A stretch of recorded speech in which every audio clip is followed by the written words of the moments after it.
Ayaw gumana ng switch. Pag gumagana siya, nag-spark lang. Paano natin laman? Pagdating dito, wala siyang supply.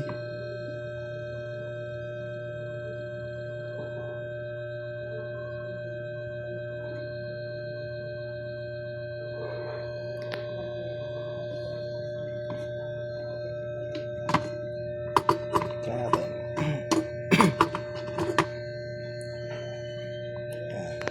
Live neutral. Live yung bilog na yan, maliit. Yung mail na yan, live to neutral. Pasok natin.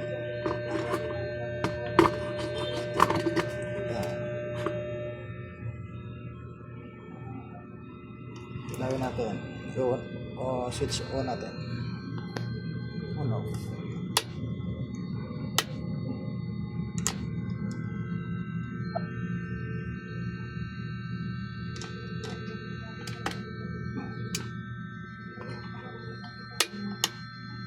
Spark.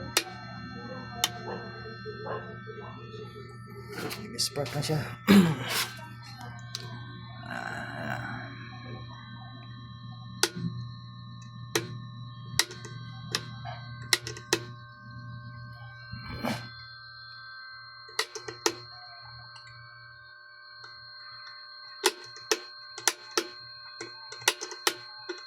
Spark.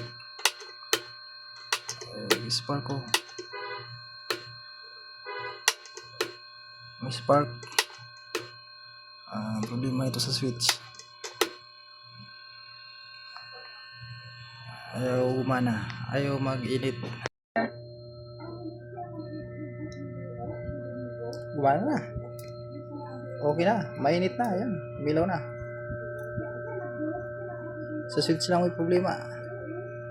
Okay. Mainit na. Ayos lang. Automatic off na.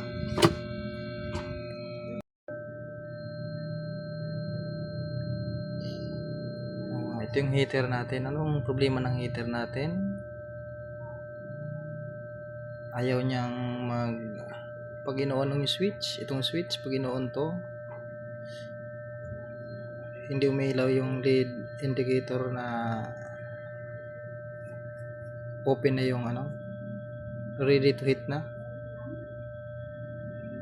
Kaya ang sira nito ay yung switch lang ang sira. Itong sa ilalim na to, hindi masyadong nakadikit dito sa yung sa switch. Pag off mo, bababa to, disconnected, magdi-disconnect to. Pag inon mo, magdidikit yung dalawa. Kaya ang ginawa lang nito, hinila ko lang pataas para magdikit siya sa dito sa isa, para magdikitan yung live neutral, para magkaroon ng supply.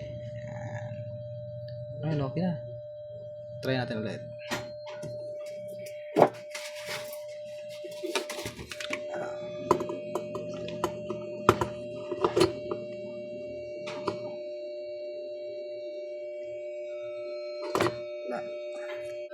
Kanina ayaw mag-on, ayaw mag-init kasi walang tubig, mainit na yung loob.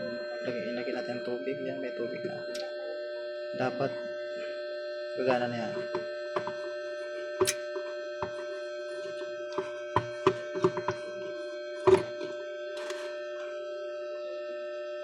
Wala pa rin. Try natin ilagay yung switch. Okay na. Okay na.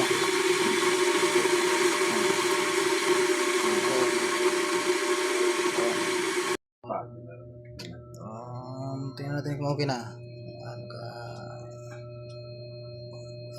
I-switch natin pataas. Yun, umilaw na.